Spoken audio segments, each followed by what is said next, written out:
everything in your life that's happened in your life, number one, you created. So take ownership of everything in your life, the good and the bad. You created it, and you created it for a reason.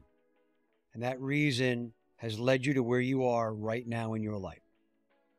So take it, own it, know that it's perfect, and use it to drive you forward. Make it your passion to drive you forward in your life. Reach out to the people who are ahead of you on the path. I always say we stand on the shoulders of the men who have come before us. And at the same time, we are reaching a hand back to the men who are behind us on the path. You have wisdom and experience. Own it, share it, guide others.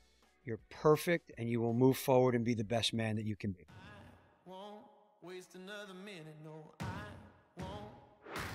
Here's the million-dollar question.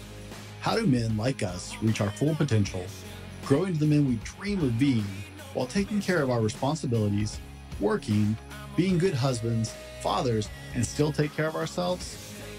Well, that's the big question. In this podcast, we'll help you answer those questions and more. My name is Brent, and welcome to the Fallible Man Podcast. Welcome to the Fallible Man Podcast, your home for all things man, husband, and father. Big shout out to Fallible Nation. That's our private community. There's more information down in the show notes. And a warm welcome to our first-time listeners. Today, my special guest is author, coach, and speaker, Eric Rogell. Eric, welcome to the show. Hey, Brent, thanks, man. It's an honor to be here, man. I really appreciate the invitation.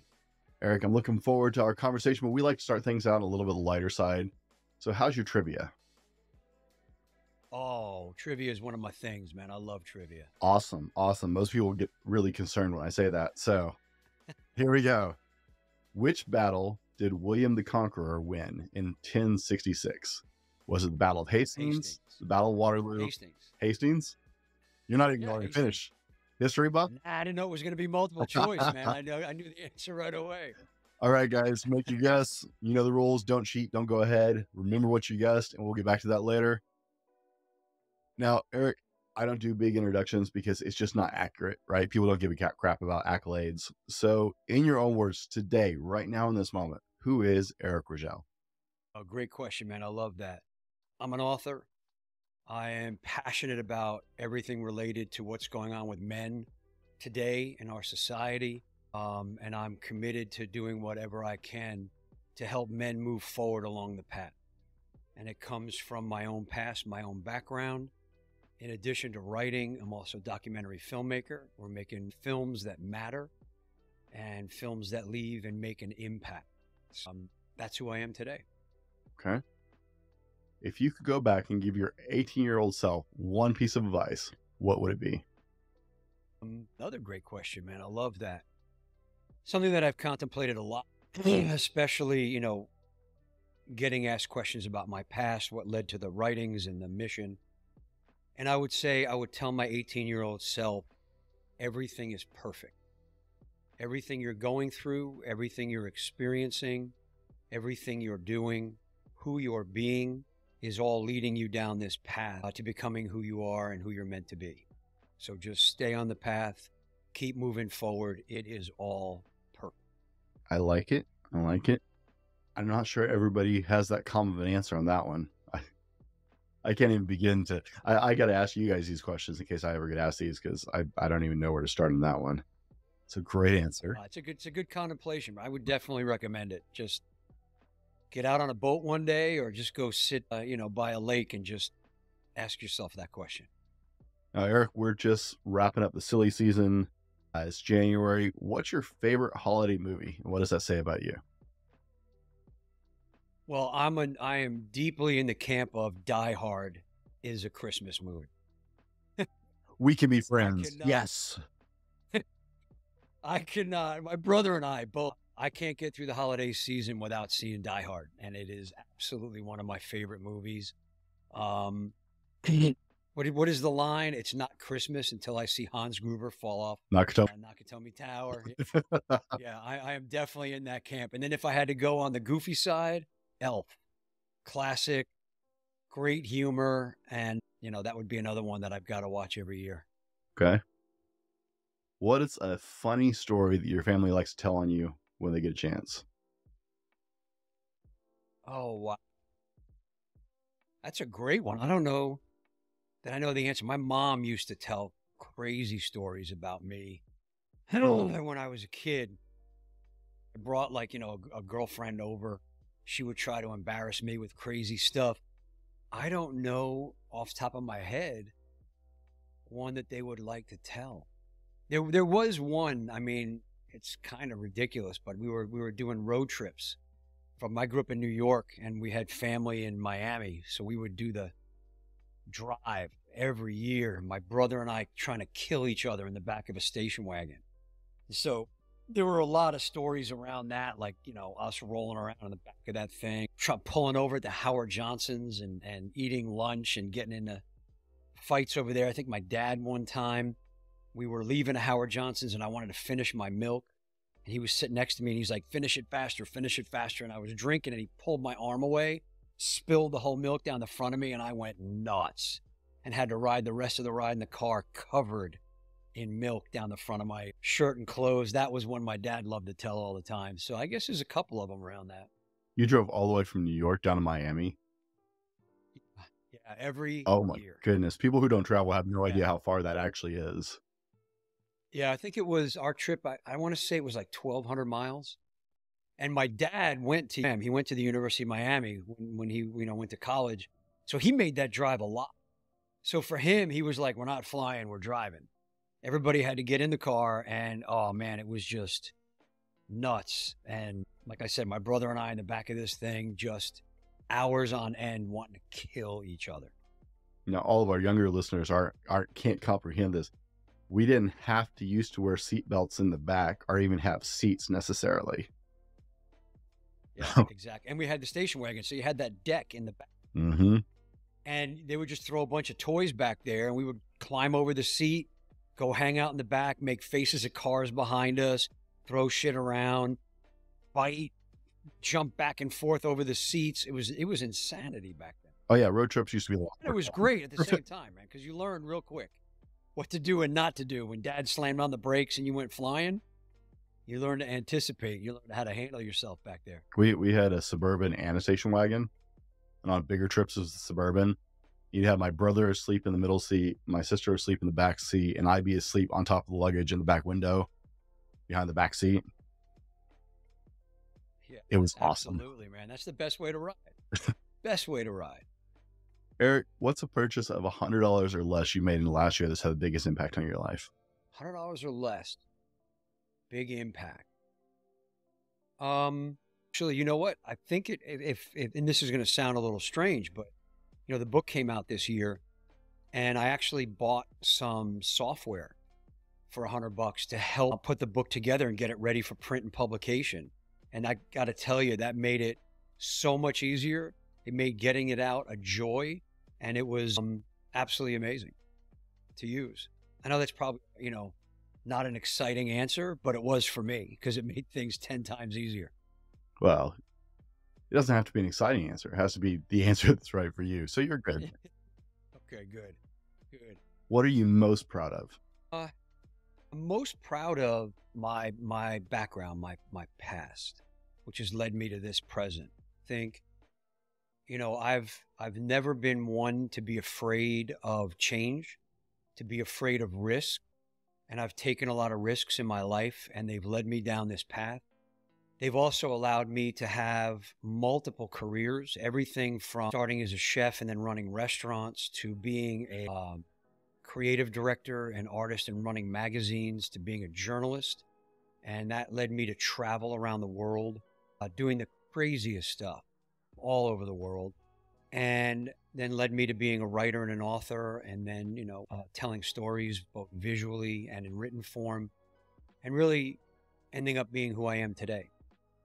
And so that is what I'm most proud of, that I never shied away from taking that risk, making that change, diving headfirst into the unknown, doing something that I had no idea if it would work out or not. And so I look back on that, and I'm really proud of the stuff that I've done over my life.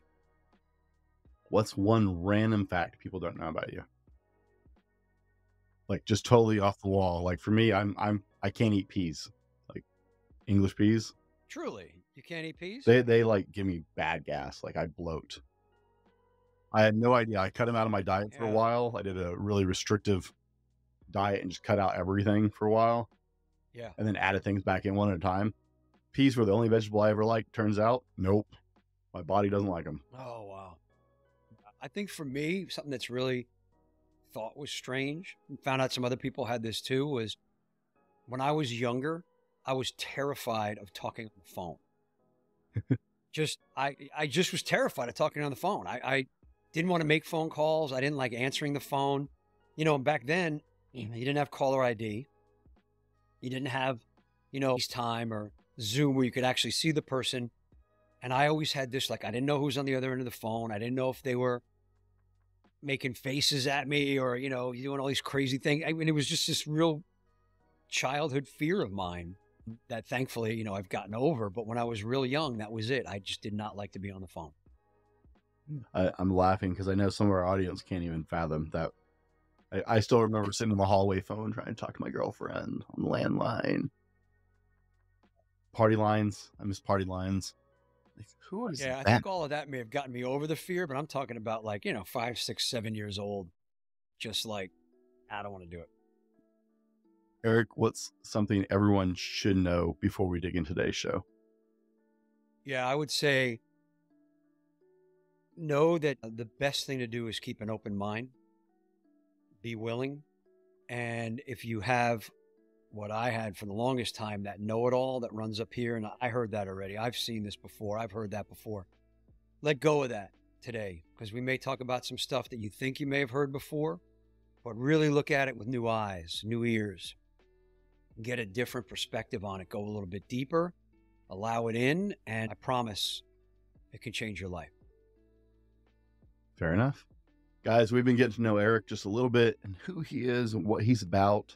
Just understanding who this man is that we're talking to today. And in the next part of the show, we're going to dive into lions raised with lambs. We're going to roll our sponsor and we will be right back with more from Eric Rogell. Now, before we go any further, I wanted to share with you guys, I don't always tell you how much I love doing my podcast. Like, I passionately love what I'm doing. And one of the things that makes my life better as a podcaster is to work with a company like Grow Your Show. Grow Your Show is a one-stop podcast do-it-all. Now, I use Grow Your Show for my marketing, but Grow Your Show is literally a one-stop shop. You can record your episode and just drop it off with them, and they take it from there. It's amazing. If you are interested in picking up podcasting as a hobby, or maybe you're looking to expand your business and use podcasting in that aspect, talk to my friends over at Grow Your Show. Adam will take care of you. I guarantee it. I trust him. He's my friend. He's my business colleague. And I wouldn't trust anybody else with my show. Guys, welcome back. In the first part of the show, we were spending some time just getting to know who Eric is and what he's really about. In this part of the show, we're going to get into his book, Lions Raised as Lambs. Now, Eric, before we go down to the book, tell us a little bit about your journey, right? Because you work in the men's space, you have other projects you're working on. How do we get here? Great question. And, for me, and I mentioned this in the book, there's really only two ways you can raise men, young men. One is either in a culture of fear, the other is in a culture of courage. For me, I was raised in a culture of fear. And, I mentioned earlier, being afraid to talk on the phone. I truly was afraid of everything. I was raised by a single mom. And one thing I want to mention at the beginning of this is, I talk about that a lot. It's in the book. I talk about it when I guest on podcasts like yours. Mom was awesome. I love Mom. I don't blame Mom. This is not a look what she did to me conversation, but Mom raised me the best she could with the tools she had at the time. But she raised me to constantly be in fear. Everything was going to either kill me, injure me, make me sick. Something bad was going to happen no matter what. So I had to be cautious all the time. And I think, I grew up very shy. I had a stutter as a kid, so I didn't like to talk very much. And I think that also, again, lends to that story I told about being afraid to talk on the phone because I had that stutter and was made fun of a lot for it. And being raised in that culture of fear, it was keep everything down, keep quiet, keep your head down, don't stand out. Everything's going to try to get you. And it never really felt right? Never felt natural to me, especially as I got older. It was something in here doesn't feel right, doesn't feel natural to be kept that small. And so I went on this journey of like trying to find, and I didn't know it at the time what I was doing. I know now, but I was trying to find that beast that was in here. So I started getting involved in sports, started lifting weights, which again scared mom. You're going to get hurt. You're going to break a bone. You're going to, all these crazy things. But I found that when I played sports and if I got an injury, it actually felt more natural. And when I got into college, one of the first things I did, the very first night I was in school, there was a sign outside the dining hall for a martial arts club.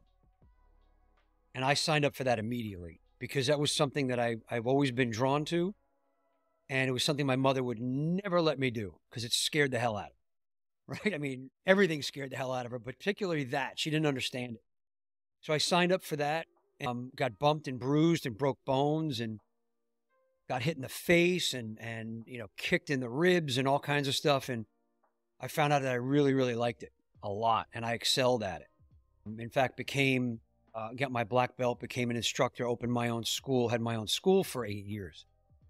And I found within me tapping more into that beast, that natural beast that we all have as men, really is the more natural way to go. And so I started looking for mentors, men who had been on the path before me that could help me understand what that was and command it in the right way.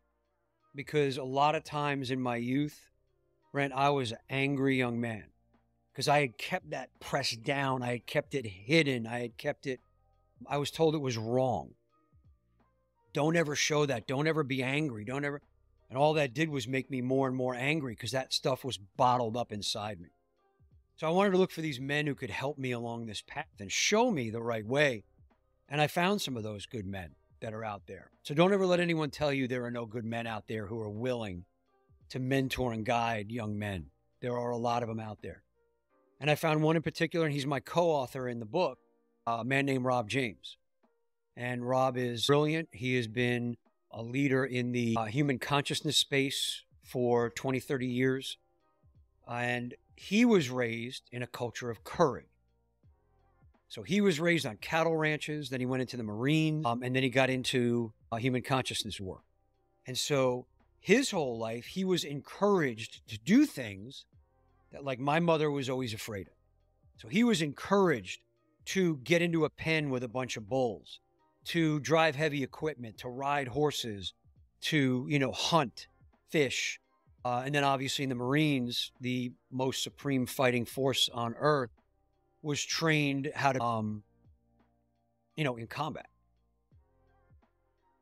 He and I got together and I said, wow, this is really what I've been looking for my whole life, was someone like this who can take me on that path, show me the right way to command that beast, to really tap into my warrior self, to really tap into my heart self and become the man that I really had always dreamed of being. And so that's really my path along that way. And it started for me with knowing deep inside that how I was raised and how I was feeling as a young man wasn't the ideal. Now, that all said, Brent, I will tell you it is the ideal because it led me to where I am now and to write the book and to, help other men along the path and be that mentor for them. So that's really what got me here. And, I say every day, thank God, and thank God for mom, because if she hadn't raised me the way she did, I wouldn't be the man I am right now. Would you change anything about the way you were raised? No, I wouldn't change a thing. I mean, there are times I wish I could go back. I look at Rob and I look at the way he was raised and I'm like, wow. I mean, he was raised on cattle ranches with men, ranchers and cowboys who were like John Wayne, and got that instilled at a young age. there are times I really do wish I could change and go back and do that. But then I don't think I'd be on the mission I'm on now. Having gone through that and being raised the way that I was, and the adversities that I went through, the challenges that I faced, feeling weak, feeling small, feeling like I was never going to be this ideal that I was looking toward being, drove me down that path. And now, doing what I do now, I can come from that. So when I sit with men who have been raised the way that I was raised, but are not where I am on the path, I have that empathy for them. I can understand where they are. I can understand the feeling. And fortunately, I know the way out. I know the way to the light. I know the way to the power. And I can guide them there because I was guided. Huh. I've never actually met a ranch kid or a farm kid who regrets the way they were raised. So, ever. I saw a thing one time, and I swear to you, I know it's true. They said you will never see a cowboy on a psychiatrist's couch. And I can tell you that is true, because these are men and women, but men really, because that's what we're talking about, who are raised naturally. And when I say naturally, in nature. They're out in nature. They're tapping into their beast on a regular basis. They're with animals who are natural beasts. They are in it every day. And I truly believe that's the way we all should live. Out in nature, communing with nature, in harmony with nature, animals, hunting, fishing, biking, sailing, whatever it is, you're into, but get out into nature. And ranch kids and farm kids, they understand that at the deepest level. What do you think about this concept of toxic masculinity? That's one that kind of gets me going, man. I got to tell you, people ask me this all the time. What do I think about, what about toxic masculinity? Why is masculinity toxic? And the answer is there is no such thing as toxic masculinity. Masculinity is beautiful. Masculinity is necessary. Masculinity is absolutely amazing. It is not toxic. And I think it sends the message to young men everywhere that feeling that you feel inside, that lion in there, that beast that's in there, is wrong, toxic, bad. I will say, when it's in the book and it's in the work that I do, we have what we call the 4 foundational archetypes: the warrior, the lover, the king, the hero. Taking the first one, the warrior, which is our masculine side. Warrior and lover, or the heart, lover being the feminine side, those are the duality, the two that come together in harmony. But within each of those, there is the empowering side and the limiting side. So if we look at the warrior, we look at our masculine, and we look at some of the empowering traits in our masculine, there are some really wonderful things there, some incredible things there. Courage, leadership, boldness, ambition, exploration, adventure, risk-taking, stewardship. All of these things that make us, I say us, make masculinity amazing, right? It's all those things that drive and move us forward. Got to have these things in us. That said, there is the limiting side of this as well. And the limiting side of our warrior, the limiting side of our masculinity, are things like being violent, overbearing, inconsiderate. What did I say? Violent already?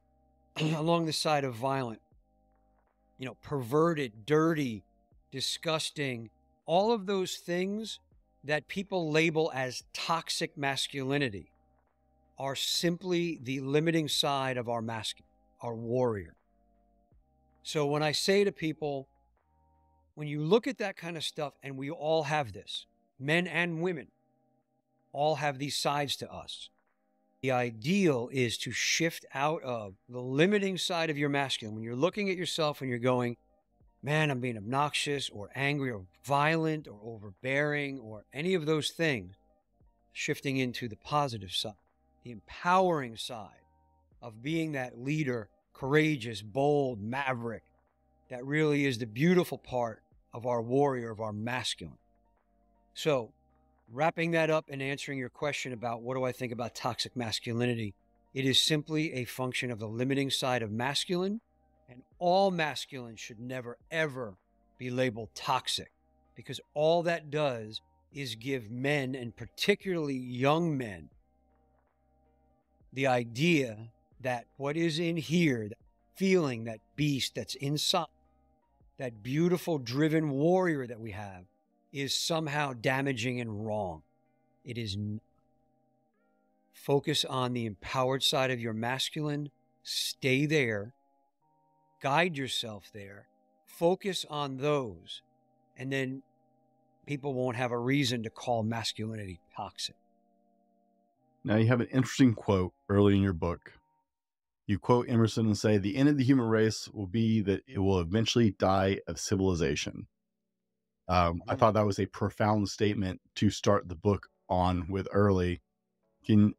For some of our audience who maybe not this familiar with Emerson's work, why this quote? Emerson was, and interestingly enough, like growing up, you hear, Ralph Waldo Emerson, and he wrote some amazing works, and these come from self-reliance. And if you think about the title, self-reliance, what Emerson was talking about was being independent. And independence is another one of those empowering warrior traits. And being independent, Emerson believed that that was the way society should function. People being very strong, very self-reliant. Emerson also said that the way societies function is everyone's got to go along, follow the herd, be part of the flock. He didn't believe in that. So, like I said, growing up, you hear Ralph Waldo Emerson, I'm thinking he's this nerdy, bookish kind of, guy. He was a beast and he was a naturalist and he got out into nature a lot. And this quote about the end of the human race being over civilization, and he wrote this, by the way, in 1841. So think about that. It was 180 years ago that he wrote this. So this has been going on for a very long time, where we feel this way. And there's a definition of the word civilize. To civilize something means to remove the savage from. What Emerson is saying is, the more we remove the savage from ourselves, especially as men, the more we deny that beast, the worse and worse and worse it gets for us. And we're seeing this now. He saw it in his time almost 200 years ago. We're seeing this now. The more men deny that we have this beast, which, by the way, again, because we've been, this toxic masculinity has been crammed down everybody's throats without looking at the beautiful side of masculinity, which is what Emerson was looking at, was over civilization means removing too much of the savage from. We become weak. We become docile. We become easy to control. That's what Emerson was saying. Once that happens, we die off because we can no longer take care of ourselves. So to me, my take on that and why I use it in the book so early is I want men to understand that what you're feeling in here, that beast that's stirring inside you, especially young men as they start to get, into puberty, get older, they start to get stronger. That's what we start to lean towards. And I want them to know this isn't a modern issue. I mean, it is a modern issue, but not just a modern issue, something that just popped up in the last few decades. This has been going on with men since the beginning of time. And I love how Emerson says that. So I think the lesson in that is, do not ever let yourself become over-civilized. Okay. Now, Eric, I read a lot of personal development books. I read a lot of quote-unquote men's books specifically, being in this field. You took a very different approach, which made your book incredibly readable. Like I sat down and read it in, I think, a couple hours. I read a lot, so I read pretty quick. But I sat down and just read through it. It was enjoyable to read. It was easy to understand and really spoke to me. Tell us about Lions Raised as Lambs. Yeah, I really, really appreciate you saying that because, what's interesting is, and I've heard from a lot of men, is like, oh, I don't read. I don't read. And especially like, you said, like personal development books. I think as men, and it's been my experience, I'm speaking just solely from my own experience, as a journalist and a writer, I've found that a lot of men, we don't like to be preached to, right? Like you should do this and you should do that. I always tell men when you're mentoring young men, kill off the shoulds, just speak from experience, wisdom, right? Because, shoulds and opinions and advice all come from up here. They come from your head. Wisdom comes from your heart, comes from true experience. This book really is my experience. And Rob and I, it is our journey together. And one of the things we decided early on was allegory is a great tool, right? The Bible uses allegory. Fairy tales use allegory. Myths are allegory. They are just representations of the truth. And we decided that to tell a story of a literal lion who was raised as a lamb, a lion cub who is adopted by a lamb mama, raised to deny his lionhood, and then is found by this powerful warrior lion mentor who guides him through the rest of the book, through all the things he needs to understand to truly become a lion and a king. Felt way more relatable. Like you said, it spoke to you. It relates to me.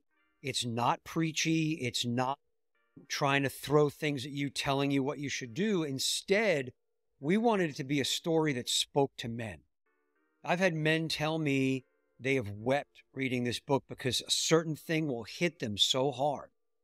You can't really do that any other way than with this kind of story, this allegory. And so that's why we decided to do it that way. Rob, it was his intuition that said, this will be the way the book will really hit men. And he was right.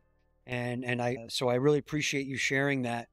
But that's the way the book is written. It is, and I say this in the intro to the book, it's my story, it's Rob's story, but it is all of our story.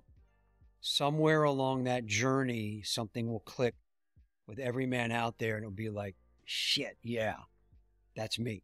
I went through that, and this is what I've been searching for, and these are the lessons that I've wanted to learn.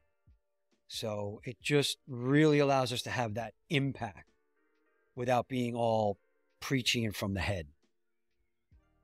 It was a nice, like, just afternoon. I sat down on my couch next to a window with some sunlight, grabbed my coffee and just sat down and read.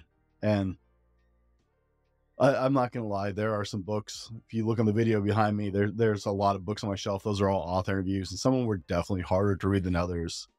I sat down and just kept reading, and it's like, oh, I'm done. Oh. And it was a great way. I connected with the characters, man. I had that emotional roller coaster with the characters as they had the ups and downs. It was like, I was sneaky. There's a lot of intelligent stuff in here. That was sneaky. Yeah, man. I definitely appreciate that. One of my favorite things to do is when, it just happened the other day. A friend of mine gave one of her clients the book, and he read it, and he happened to know me. I had met him a couple of times. And he sent me the most wonderful text about, man, I just finished the book. And he did the same thing. He did it in one sitting on a weekend. And that was another, intentional thing here, was to make this a short, easy read. Like nothing, there's no fluff in there. We didn't pack it with stuff just to make it a longer book. It is an easy read. And he said, I just read the book today. And he said, wow, man, just, same kind of reaction you had. And I asked him the question I love to ask men who read the book. And so I'll ask you, what was your personal biggest takeaway from the book? What had the most impact on you? I want to say it was the surrounding yourself with the right people.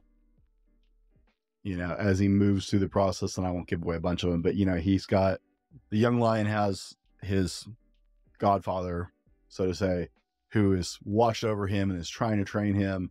And then later on meets another lion or recognizes these qualities and is like, I want you around me.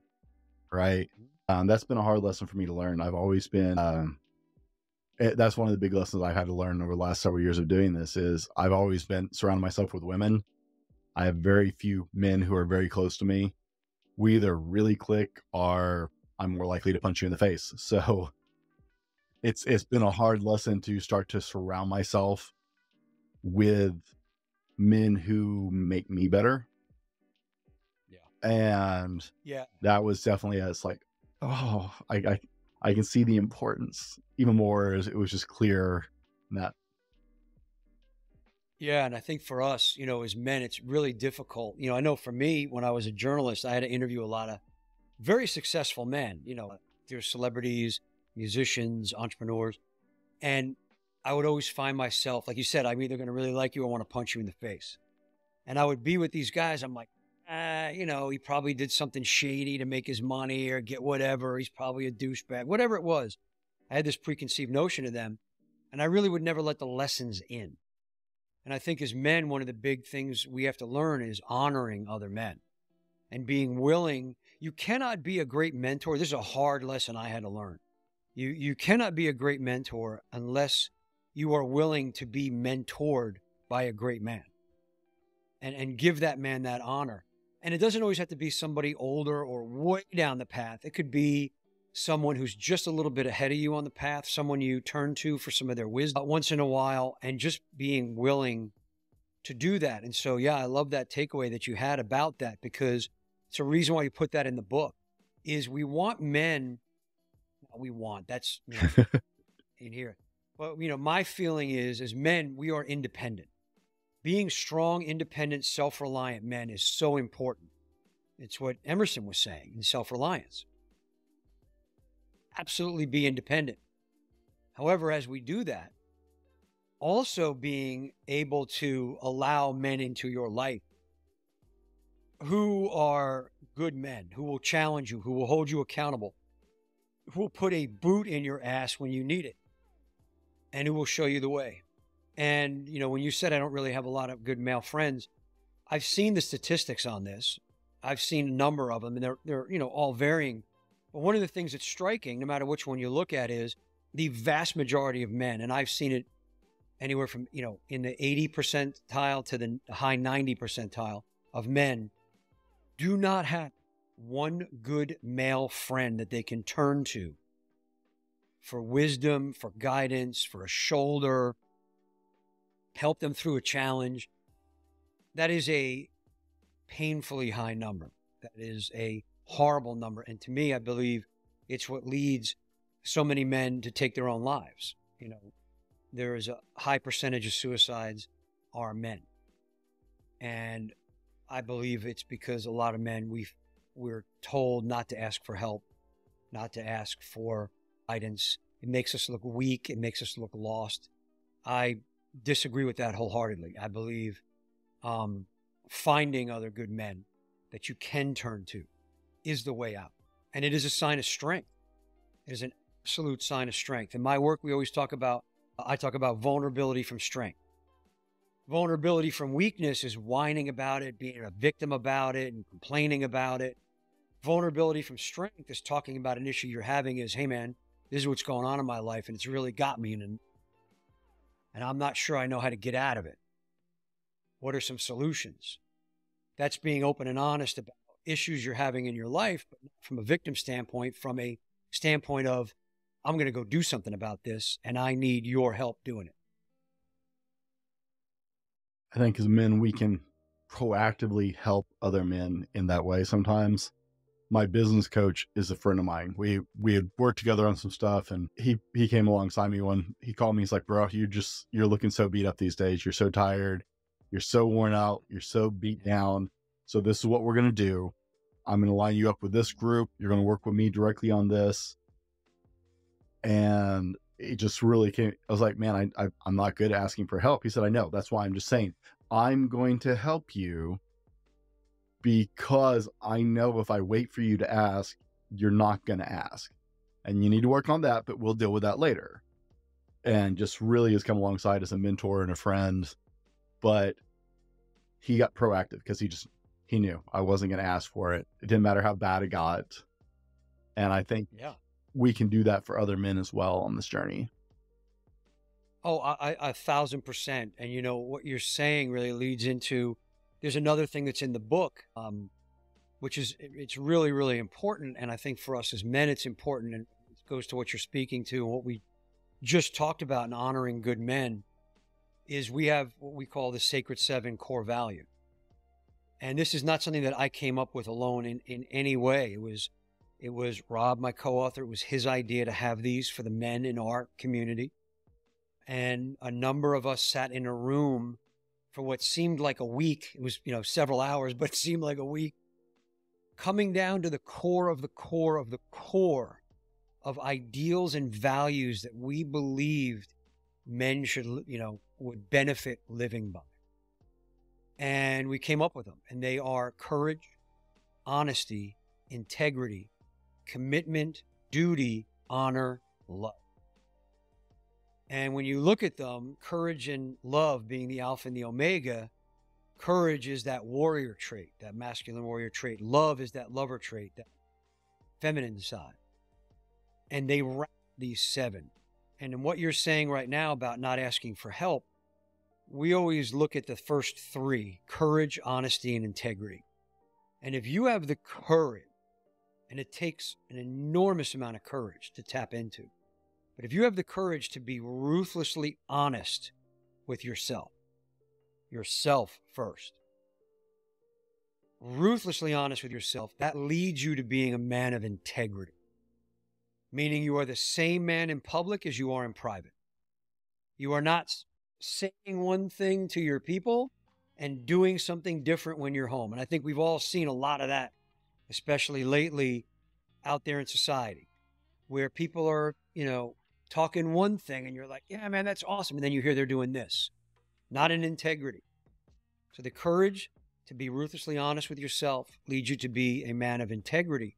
And when you can do that, and then we look at, commitment to yourself and to others, duty to yourself, your family, your relationships, your kids, your country, whoever it may be, really stepping into your duty. And then honor, being able to honor those around you, especially these good men that may be able to guide you. And it is an honor to be asked to be somebody's mentor, to guide them in any aspect of their life. And then just love, pure love. Love is just living from that heart, leading with your warrior, and then supporting it with that, beautiful heart will get you there. And I think that's, your business coach understood that on some level, that, that's where he could guide you the best. And so I would say, Brent, looking at that, when he said, I have a lot of trouble asking for help, it is courage, honesty, and integrity that will lead you there. I love it. I love it. Guys, we've been discussing lions, races, lambs. Make sure I said that right this time, because I screwed it up the first time. In the next part of the show, we're going to dive into the 4 foundational archetypes and how they impact your life and how they can benefit your life. We're going to roll our sponsor, and we will be right back with more from Eric. How well do you sleep at night? Do you toss and turn and wake up more tired than when you went to bed? Sleep is commonly one of the critical elements people fall short on in their life. The quality of sleep you get directly affects your ability to control your weight, your ability to add muscle, your stress levels, and your everyday job and life performance. If you're ready to move to the next level, then sleep has to be part of the plan. Check out our friends at ghostbed.com if you're ready to get your best sleep. I love my ghost bed. I've been sleeping on one for a couple years and has made a huge difference in how I sleep. Hit ghostbed.com and use the code TheFallibleMan30 to get 30% off your order and start getting better night's sleep tomorrow. Now, let's go on to the show. Guys, welcome back. In the last part of the show, we were discussing the book Lions Raised as Lambs with Eric. And in this part of the show, we're going to dive into the 4 foundational archetypes and how they impact your life. This is one of those great pieces of the book that you just put in there so gently throughout there that you're like, I see what you did there. Okay. Right. As you're reading through. And I really enjoyed the reflection questions actually in the chapters. I thought it's like, okay, how are you going to pull that off with an allegory? And then it totally worked. And it was like, oh, okay, that's how. Got it. Right. But you really break it down into this 3-pillar formula. That's just incredible. And I know today we're just going to get into the 4 archetypes. You already talked a little bit about the sacred 7 core values, but we touched on the 4 archetypes and we touched on the warrior part and the lover part. So let's get into this and how they impact us. Yeah, absolutely. And you know, these four archetypes, the warrior, the lover, the king, the hero, they are so impactful, like you said, and they really come from every story ever told. If you break myths, legends, science fiction, day movie stories, they have these archetypes within them.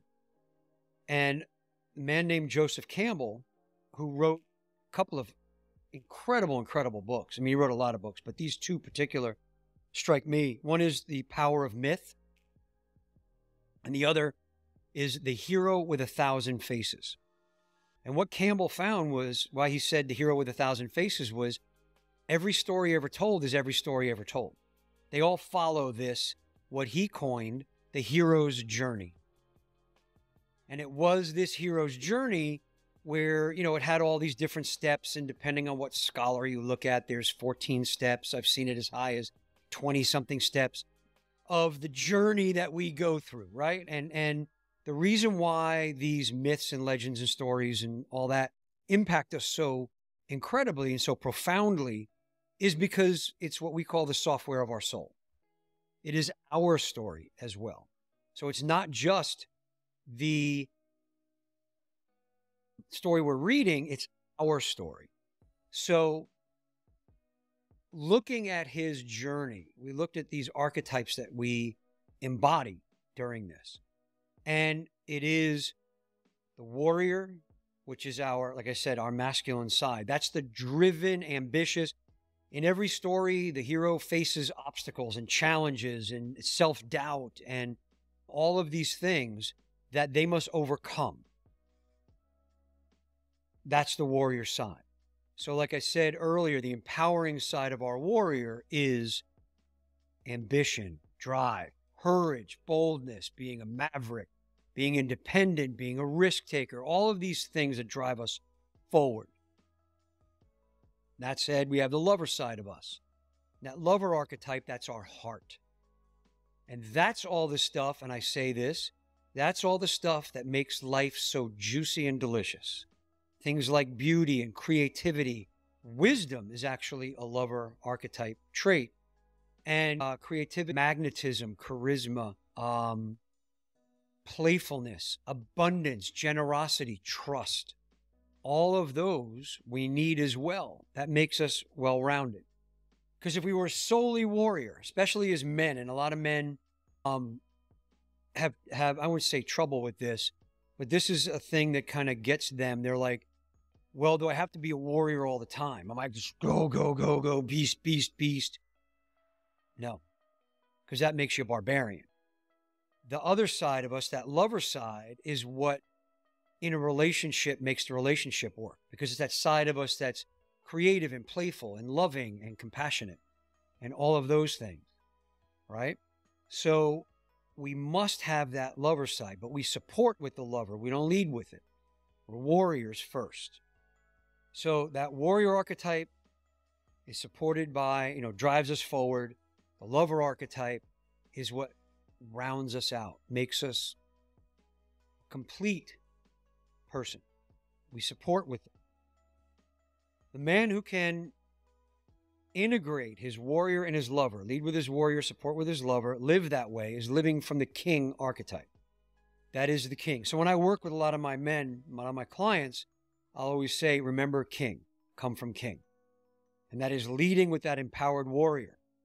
So if you need to do something, you need to be driven and decisive. Decisive is a great warrior trait. Move yourself forward and then support with that lover side, which is the generosity, the abundance, the creativity, the things that will make it thrive. Then you're coming from king. So the king takes care of himself and the kingdom first. I always say if it's good for the king, it's good for the kingdom. Take care of this first, then you can take care of your kingdom. Because if the king is sick and weak and angry and stupid and all of those limiting things, can't take care of the kingdom. The king's got to be happy and powerful and wealthy and healthy and thriving. then he can take care of his kingdom. So kingdom first. When you drop doing those things for yourself and for your kingdom, and you act selflessly for humanity, for your neighbor, for someone in distress, that's when you elevate to hero. So the hero does it purely out of love, selfless. And so those are the four that we see: the warrior, the lover, the king, the hero. And I tell men all the time, if you remember those, you lead with your warrior, support with your lover,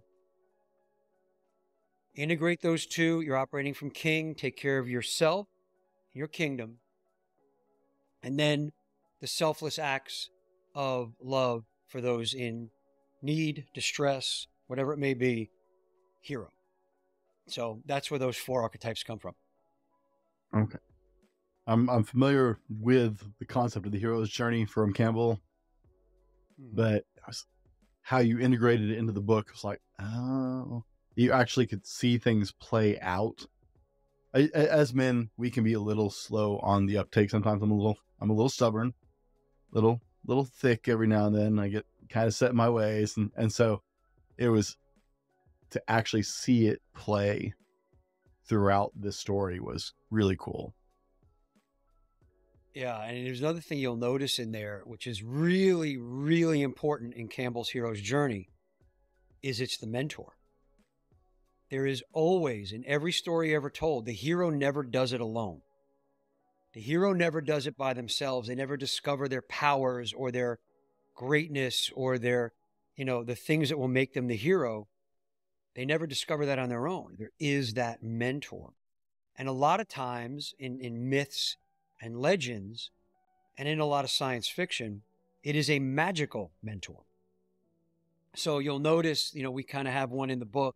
The little owl, Concilio, is the one who's kind of the wise guy in the book, whereas Leo, the godfather and the warrior line in the book, is the warrior mentor, right? So he's got both sides coming. He's got the warrior side from Leo, and he's got the wisdom side from Concilio, the owl. And if you look at this in all the great stories, Star Wars is the big one because everybody knows the story of Star Wars. And George Lucas went to USC, which is where Joseph Campbell taught. And Lucas's goal was to create a space myth and take this beautiful mythology that Campbell had laid out and use it as his framework for Star Wars. So you have everything that's there. So if you look at Yoda and Obi-Wan, they are those magical mentors. Luke Skywalker never becomes a great Jedi without them.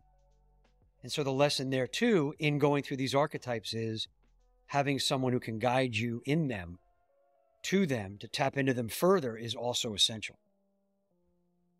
I like it. Then you tie that into the sacred cores, right? And it's fun for me. I like to see things build. I like to see it play out. I go back and overanalyze everything and just rack my brain back through. It's like, oh, that was cool, right? I'm fascinated by good writing, so it's always fun to go back through the story and pick things apart.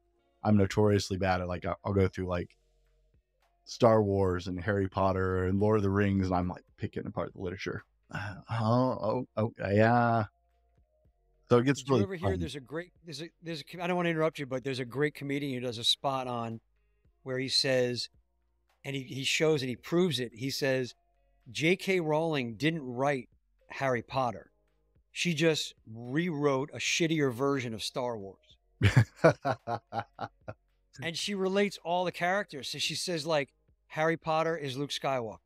Instead of a lightsaber, he's got a wand, right? Dumbledore is Yoda. And Ron and Hermione are Han Solo and Princess Leia. And he just lays this whole thing out. And it's very funny to watch. But the truth is, he's just laying out Campbell's hero's journey, because both of those great works follow that same framework. Oh, yeah. Well, that's what fascinating. I just wanted to get that to your point. Was going back through all the really great larger stories that stick around for years and decades and centuries, right? The ones that survive all follow that format. If you look back at the great works of history, the ones that have survived all follow this very specific format. And it's very cool to see. Yeah. And so when you're working with the archetypes, the 4 foundational archetypes in your life, it will move you forward. And that's the kind of point we're making with the book too, is if you live that hero's journey, your warrior, your lover, your king, your hero, you will live that memorable life. And so that's what we're putting forward here. And I love that you got that from the book. Eric, for our listeners, okay, if we got someone listening right now who's really keen in and they want this for their life, what are the first three steps to start taking? Well, the first step would be get the book. And honestly, I'm not just saying that to, have you sell books, because look, you know the experience you had reading it. And I've heard from dozens of men who've had the same experience in reading it. So I would say step 1, get the book, because it will lay out for you the journey. And you will see things in there that will hit you deeply from within your own life. So I would say number 1, get the book. And number 2 is take action. And I don't care what that action is. It's whatever feels right for you. Too many of us, and this is how I lived my life before, I read the book, I get the knowledge, and it just sits up here in my head. I have the knowledge, but I don't do anything with it. You don't do anything about it. And at the end of the book, we kind of lay out some things that you can do in terms of taking action. And that's really the key to anything, is you acquire that knowledge. And to me, wisdom is simply a deepening of your knowledge through experience. So give yourself that experience, go out and take action. Read the book, take action. And third would be what we discussed in here today. Find good men to surround yourself with. Good men. Men who live as kings. Men who follow, if not those sacred 7 core values, a set of core values that are their North Star, that are their guide.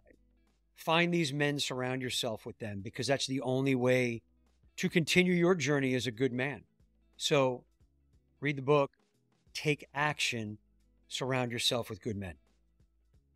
Now, guys, you've got the layout here. If you aren't sure, right, if you're coming from a place of living with fear, of not taking that action, of not living a little larger where you'd like to be, before we want to wrap this up, I want to say Eric's got an option for you. So Eric, tell us a little bit more about Bold Men Adventures. Yeah, Bold Men Adventures is awesome. And there's also the Bold Men Brotherhood, which is great too. 2 great things you can get involved in. So Bold Men Adventures, when I was a journalist and I said I traveled around the world doing crazy stuff, I would come back from some of these trips. I'd post on social media, while I was out there, what I was doing. I'd get back and my buddies would be like, dude, man, I wanted to go that. I would love to do that. All I do is sit in an office all day. And then when I get home, I'm hanging out with the wife and the kids, and I never get outside, never do anything. So Bold Men Adventures was born of getting men out of the house, out of the office, out of their head, and into nature. Getting outside, connecting with nature. Like I mentioned, cowboys and farm boys, they know this for a fact, getting out there, what it does to you in here, what it opens up, the passion that it opens up in you. And I would say, for us, it's been really amazing to get some of these guys, and you can see some videos and stuff on the Bold Men Adventures site, the profound impact that it has, just getting outside, being in nature with other men and doing it purposefully, overcoming challenges, pushing yourself physically, pushing yourself mentally, pushing yourself spiritually, and getting out and doing things you never dreamed you would, has been just powerful and impactful. So I would highly recommend doing that. Go to look up boldmenadventures.com and you'll see that. And then the Brotherhood, Brent, is, Bold Men Brotherhood, is we meet every Thursday night at 6 p.m. Eastern on a Zoom call. We got men from all over the country that come on, and it is an hour of myself and 2 co-leaders that I have, men that have been in the work for a long time. It is us leading a discussion, very much like what goes on in the book, Contemplations. I'll bring up a topic. We'll talk about it. Where is this hitting you in your life? How can you move forward? We'll mastermind it a little bit. And some of the men say it's the only time during the week when they actually have quality time with other men. We talked about men not having friends. A lot of the guys in the Brotherhood have become really close friends, mentors to each other, done business together. But it's a place, if you want to meet and hang out with and move forward with like-minded men who are looking to be the best men they could be, it's Bold Men Brotherhood. All right. What's next for Eric? Ooh, there's good stuff coming up. Like I said, I'm a storyteller at heart. I'm fascinated by story, as you can tell, with the archetypes and the core values and, you know, Campbell's hero's journey. And I love storytelling, and I've done it mostly in written form. And what I'm getting into now is video form, visual storytelling. So I've always been passionate about documentaries. I love the storytelling in documentaries. I love the fact that they entertain and they educate at the same time. And so I've been fortunate enough to be involved with some really good people who are direct, create, produce documentary. And so I have some documentary projects coming up, and they will be around moving people forward. What's the impact we can have on people and telling those stories visually? So that's coming up next. I'm excited about it. You have to get Morgan Freeman to narrate it. That just makes any documentary perfect. I would listen to Morgan Freeman read the phone book. Right? I mean, I'm not kidding you. That man, the minute I hear his voice out of here, I'm like, I'm in. I'm listening. I'm engaged. Yeah, there's those two or three guys who have that voice that you're just like, yes. I don't even know what I'm listening to, but yes, right? Exactly. Eric, where's the best place for people to connect with you? Oh, great question. Social media, number one. I'm the only Eric Rogell on Instagram, on Facebook, on LinkedIn.